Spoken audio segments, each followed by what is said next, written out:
Huling araw nga pala sa aming bakasyon dito sa China. Ano-ano ang mga kaganapan? Of course, isi-share ko yarn. Napakainit pala nitong araw na ito at Sunday ito. Habang nakasakay kami sa malaking golf car, ito yung service ng resort for all the guests and it's free. Dahil napakalaki ng Shampula World Resort or Water World. So, simpleng-simple tayo pagkasama natin yung ating amo. O, diba? Hindi na kayo magtaka, hindi lang ako nag-iisa. O, tingnan nyo, napakaganda dito. And ito yung mga pictures na nakikita natin sa mga trip.com or sa mga iba't ibang page na nag-o-offer ng tour. So, yung nakadamit pala na dahon-dahon, yun yung alaga kong panganay. So, grabe ang init dito. 12 pala ito ng tanghali. So, ayan, buti na lang meron tayong cola. Alam niyo ba, dito sa Hong Kong, hindi tinatawag na Coke yung drinks or yung soft drinks na Coke. Cola yung tawag dito. Kaya since I'm here for 3 years, nasasanay na din akong tawagin cola. So, ito na nga at sumakay na kami nitong golf car. So, nagdadrive pala dito yung amo kong lalaki and iikutin namin itong resort na ito. Hanggang sa makarating kami dito sa golf area. O, diba, merong golf area dito and napakalaki talaga ang resort kaya kailangan ng service. So, ganyan pala ang itsura ng car ng aming sinasakyan. And wala na po itong bayad dahil dala na po ito sa aming entrance fee. At kung may bata kang kasama, grabe mag-i-enjoy talaga sila. Napaka-peaceful ng place. At alam niyo ba ang kagandahan ng China? Yung mga tourist destination sa China, wala masyadong tao. Kasi nga, napakadaming mga amenities nila, napakadaming choices ang mga tao sa China.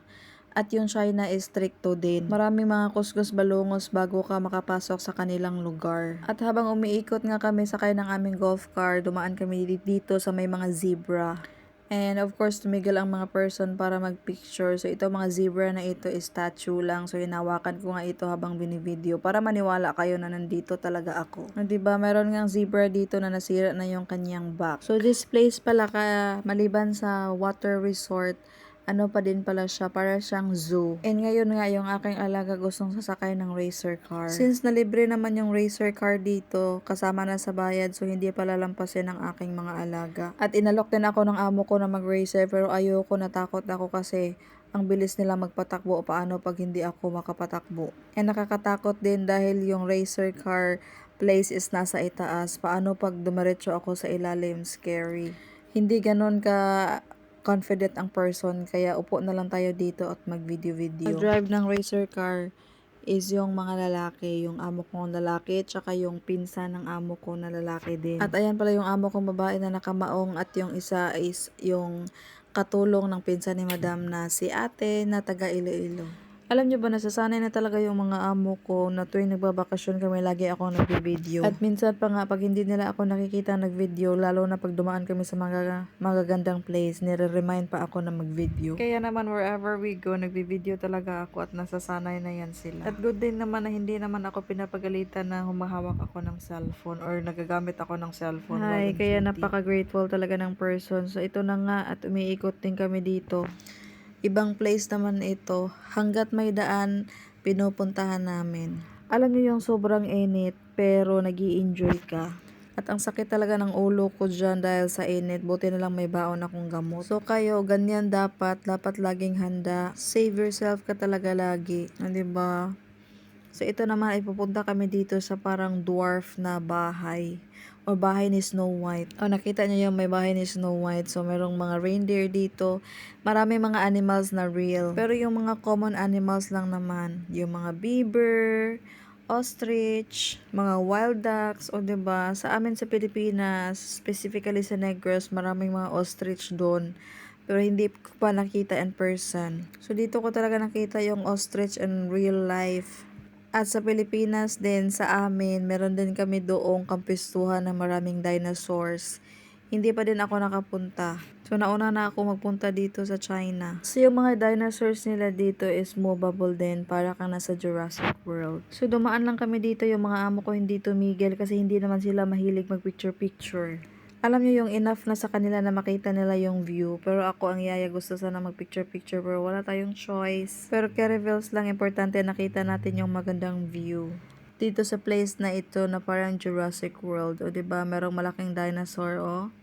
T-Rex yarn. Grabe talaga, maisip mo na lang talaga na real ba talaga yung dinosaur or katang isip lang. Ganyan ba talaga sila kalaki? O di ba napaka ano naman ito, napaka-exciting and very interesting. Panibagong adventures, makikita nyo ganyan kalaki ang dinosaur dito sa China. Nahanap ko na sila dito sa Shambhala Resort World. Yung mga ganito, bihira lang kasi ito kasi nga 'di ba napakalaki, napakahirap ano. Meron din pala ito yung sinasabi ko na movable na dinosaur. Movable siya at kinain niya pa yung dinosaur ng maliit. So ito, tumigil kami dito para magpicture dito sa isang dinosaur. Gusto ng mga amo ko na picture yung mga alaga ko. So ayun, hindi na picture yung alaga ko, so natakot. And bumaba na kami. So napakaraming mga rides dito, pang bata mostly. So nag-rides din ang mga person sa mga rides na pang bata. Of course, sasama ko yung alaga ko.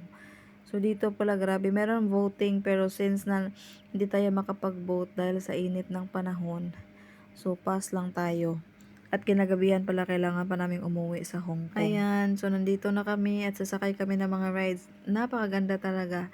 Kasi pag sasakay ka ng rides, hindi mo na kailangang magpila. Ikaw na talaga ang susunod na mag-rides. Alert, alert, alert. So, diba, thank you. Nagbakasyon kami dito June 5 and June 6, 2025. So, kailangan ko sabihin yung date dito para maalala ko kung kailan nga ba kami nagbakasyon. So, maraming mga rides dito talaga na tingnan nyo yung mga rides, wala masyadong tao.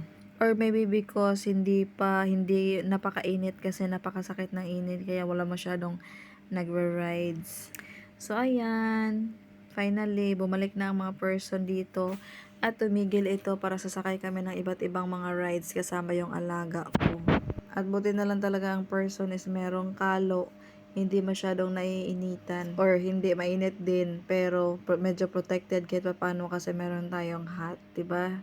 Napaka-helpful talaga. So ito na nga, marami kaming rides na sinakyan pero ito lang yung rides na nakapag-video ako. O, 'di ba? Ito lang yung rides na naka-video ang person kaya bonggang-bongga. And for that, naalala ko kung saan na yung aking fan.